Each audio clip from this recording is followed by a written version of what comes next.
हमारी सरकार ने 1,85,000 युवाओं को हरियाणा सरकार में नौकरी दी है। ये मात्र 10.5 वर्षों का कार्यकाल है। कांग्रेस ने जो ये बात बोलते हैं किस आधार पर नौकरियां उनके समय में मिलती थी, मात्र अगर देखें 80,000 नौकरियां भ्रष्टाचार की दलदल में फंसी हुई नौकरियां कांग्रेस देती थी। और लोग कहीं तो घूमते रहते थे, युवा बेचारे भी भाई नौकरी मिलेगी, पैसे जा रहे यहाँ राज्य फिर जाते पर नहीं मिलती थी नौकरी, भ्रष्टाचार की भेंट चढ़ जाती थी। परंतु आज हरियाणा प्रदेश के युवाओं को एक बड़ा विश्वास नरेंद्र मोदी जी भारतीय जनता पार्टी की सरकार के ऊपर हुआ है। और यही कारण है कि नॉन स्टॉप तीसरी बार हमारी सरकार आई है और उसमें लगातार नॉन स्टॉप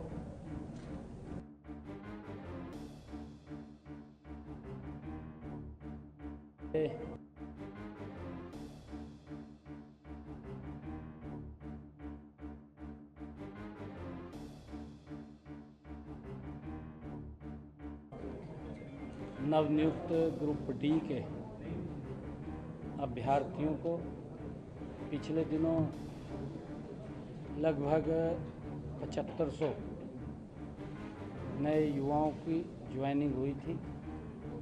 आज उनका नियुक्ति पत्र दिए गए हैं। उसमें अभी लगभग 1500 बच्चों को यहाँ बुलाया गया है। अभी दूसरे फेज़ के अंदर एक कार्यक्रम और होगा। मैं सभी नवनियुक्त अभ्यर्थियों को बहुत बहुत बधाई और शुभकामनाएं देता हूं। उनके परिवारजनों को, उनके रिश्तेदारों को सरकार का जो संकल्प है कि ट्रांसपेरेंसी के आधार के ऊपर युवाओं को नौकरी देना, उसके ऊपर हमारी सरकार का लगातार नॉन स्टॉप ये कमिटमेंट चल रहा है। और हमने जो अपने संकल्प पत्र में भी कहा है, धीरे धीरे करके हम उसको पूरा कर रहे हैं और उसको आगे बढ़ा रहे हैं। मुझे खुशी है कि इनके शामिल होने से लगभग अब तक हमारी सरकार ने 1,85,000 युवाओं को हरियाणा सरकार में नौकरी दी है। ये मात्र 10.5 वर्षों का कार्यकाल है। कांग्रेस ने जो ये बात बोलते हैं किस आधार पर नौकरियां उनके समय में मिलती थी, मात्र अगर देखें 80,000 नौकरियां भ्रष्टाचार की दलदल में फंसी हुई नौकरियां कांग्रेस देती थी। और लोग कहीं तो घूमते रहते थे, युवा बेचारे भी भाई नौकरी मिलेगी, पैसे जा रहे यहाँ राज्य फिर जाते पर नहीं मिलती थी नौकरी, भ्रष्टाचार की भेंट चढ़ जाती थी। परंतु आज हरियाणा प्रदेश के युवाओं को एक बड़ा विश्वास नरेंद्र मोदी जी भारतीय जनता पार्टी की सरकार के ऊपर हुआ है। और यही कारण है कि नॉन स्टॉप तीसरी बार हमारी सरकार आई है और उसमें लगातार नॉन स्टॉप हम नौकरियां भी दे रहे हैं। एक और जहां आप निष्पक्ष कर रहे हैं, वहीं पंजाब के एक नेता को कल आपने ज्वाइन करवाया, रणजीत सिंह जी को, और आज वहां विजिलेंस की रेड पड़ गई है। पंजाब विजिलेंस ने रेड कर दी उनके। किस तरह से देखते हैं? देखिए, ये विचार होता है। मान साहब को मैं ये कहना चाहता हूँ, भाई देख, द्वेष भावना से काम ना करा, लोगों के हित में काम करा। मैं बार बार यही बात बोलता हूँ। भाई वहाँ का किसान तंग है तो किसान के बारे में सोच। तने महिलाओं के साथ वायदा किया था, तब महिलाओं को पैसा देते तो लास्ट 1 साल भी नहीं रहा, 6 महीने 1 साल से भी कम रह गया। इबता अंतिम समय के अंदर एक फिर वो दे देगा टॉफी, फिर थोड़ी लोग मानने लग रहे इसकी बात। ये भी नहीं मानेंगे। अरे 5 साल काट लिए इसने। उनको ये कह के वोट ले लिया कि मैं 2,000 रुपये महीना महिलाओं को दूंगा, दिया नहीं, अब तक नहीं दिया। मैं जाता हूँ पंजाब के अंदर, मैं देख रहा हूँ महिलाएं इस देखती हैं और हमने तैयारी कर लिया हरियाणा के अंदर, हमने कहा था, हमने तुरंत तैयारी कर लिया।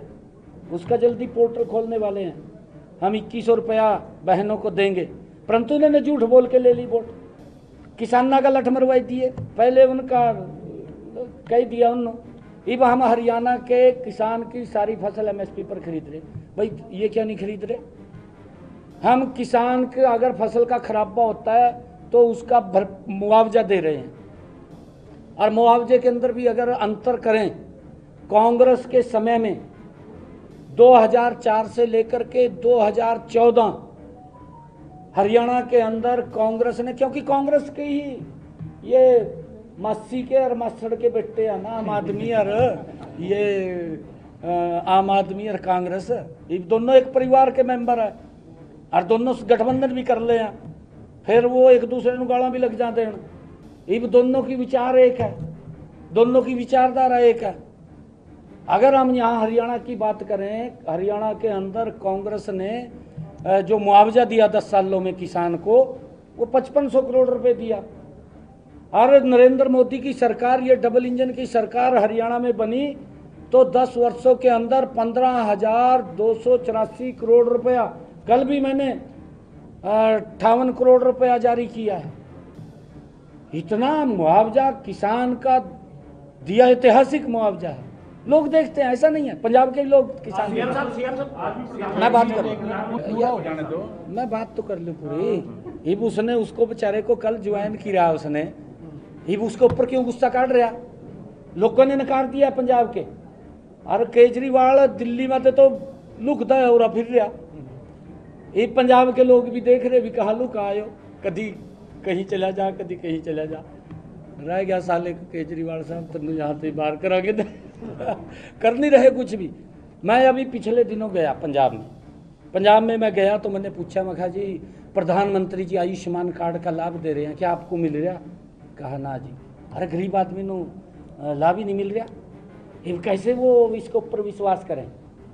जब तो सजे बाग दिखाए ना, बड़े बड़े काम कर नहीं रहा कुछ भी। ये बेचारे ने बीजेपी ज्वाइन कर ली, रणजीत सिंह ने कल है का, गिल साहब ने ज्वाइन करी, उसके घर जाकर वो भेज दी विजिलेंस, वहाँ भेज दी उसके घर में। भाई तेरे के लिए पिछले 3-4 साल से था, जब तो तेन दिखाई नहीं दिया भी इसके पास विजिलेंस भेजनी है। उनने रात ज्वाइन करा, रात तो विजिलेंस पहुँच गई। किस प्रकार से द्वेष भावना से ये सरकार काम कर रही है। ये लोगों का काम नहीं कर रही, ये तो लोगों को आवाज दबाने का काम कर रही है, उनका गला घोटने का काम कर रही है। परंतु ये भारत है, मान साहब, केजरीवाल साहब, ये भारत के लोग हैं। इन्होंने तो अंग्रेजों को यहाँ से बाहर भगाने का काम कराया, ये दबे नहीं। आप कैसे इनकी आवाज़ को दबा देंगे? अभी आपको रिजल्ट देंगे ये लोग। सर, और गुड़गांव एक मॉडर्न सिटी है हरियाणा का, लेकिन वहाँ बहुत फ्लडिंग हुई, वाटर लॉग हुई, तो आपके पास प्लानिंग और अर्बन डेवलपमेंट है, तो कोई आपके पास है इसका आगे जाके क्या रिजल्ट निकलेगा? क्योंकि लोगों को सिविक इश्यूज के कारण बड़ी प्रॉब्लम्स होती है। नहीं, हम गति से काम कर रहे हैं, और अब आप देखिए उसके अंदर एक बहुत बड़ा सुधार भी है। और क्योंकि गुरुग्राम मैंने कहा था डेवलपिंग सिटी है, और हम इसको अंतर्राष्ट्रीय मानकों के ऊपर ले जाने का काम हम कर रहे हैं।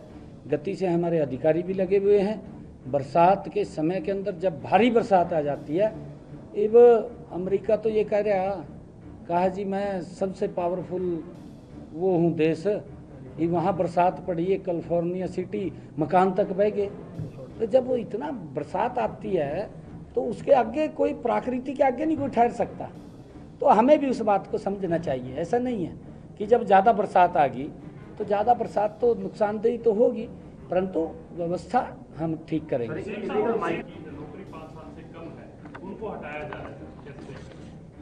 उनको तो नहीं हटाया जा रहा, कांग्रेस में जरूर हटा रहे मैं नहीं हट दिया, मैं नहीं हटता। सर, बांग्लादेशियों को लेकर भी मुहिम चल रही है, जितने बांग्लादेशी लीगल तरीके से गुड़गांव के आसपास के इलाके में रह रहे हैं, उन्हें भी सरकार बाहर निकालने का कोशिश कर रही है। हाँ जी, जो बांग्लादेशी अवैध तरीके से रह रहे आसपास के इलाकों में, सरकार उसको लेकर भी नहीं, देखिए ऐसा नहीं है, क्योंकि जो एक कानून के दायरे में है उसको लेकर के काम हो रहा है, और इलीगल तरीके से कौन रहे, ऐसा नहीं है, इलीगल तरीके से नहीं रहना चाहिए। सीएम साहब, एक कलेक्टर रेट भी आपने बढ़ा दिए। विपक्ष कह रहा है कि लगातार इतने कलेक्टर रेट बढ़ा दिए हैं कि 50% से ज़्यादा कलेक्टर रेट बढ़ा दिए, 150% बढ़ा दिए। विपक्ष के पास तो देखिए मुद्दा तो है नहीं कोई भी। और मैं आपको बताना चाहता हूँ, इस कलेक्टरेट का सिस्टम ये हमने आकर के किया है। इनके समय के अंदर तो ये स्थिति थी कि अगर तो किसी किसान की ज़मीन किसी बिल्डर को देनी होती थी, उसका कलेक्टरेट कर देते 8,000 रुपये। वो किसान देखता रहता था, वो उसको बस देखा 4-5 लाख रुपया छुट्टी कर देते। और फिर जब डीलर को बेचनी होती थी, फिर उसका कलेक्टरेट कर देते 50,000। ये पॉलिसी कांग्रेस की थी, कांग्रेस के समय में थी। और इस कलेक्टर रेट को लेकर के हमारे किसान भी लगातार इस बात को मांग करते रहते हैं कि कलेक्टरेट बढ़ाएं। भाई दिक्कत क्या है, कोई महंगाई थोड़ी कलेक्टरेट से बढ़ रही है। ये मान ले हमने एक प्लॉट गुरुग्राम के अंदर ऑक्शन किया, वो लगभग काफ़ी 400 करोड़ का पता नहीं कितने का गया हो ऑक्शन पे। सारा पैसा नंबर 1 में दिया। फिर दिक्कत क्या है किसी को। और मैं ये बताना चाहता हूँ, जो ये कह रहे हैं कहा जी रेट बढ़ गए हैं, इन्हें तो हुड्डा साहब ने तो ट्वीट गेल पड़ी कर देना, ट्वीट भी तो देख देता है नहीं, अपनी उड़ी भी नहीं देख दे।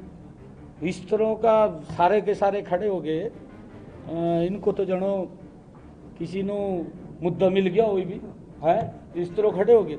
ला मैं बताना चाह रहा हूँ, 3 साल पीछे, ये पीछे दिसंबर में हमने थोड़ा किया था, उससे पहले 3 साल कोई कलेक्टरेट नहीं हमारे समय के अंदर बढ़ा।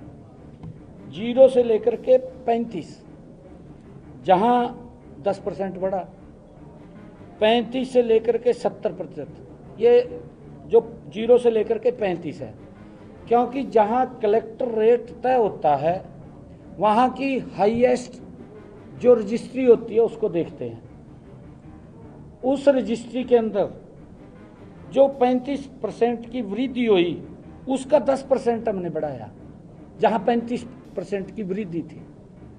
और जहाँ 35 से लेकर के 70% की वृद्धि थी, जो हम कलेक्टरेट देखते हैं, अभी वहाँ की हाईएस्ट रजिस्ट्री क्या हुई है, वहाँ 15% बढ़ाया।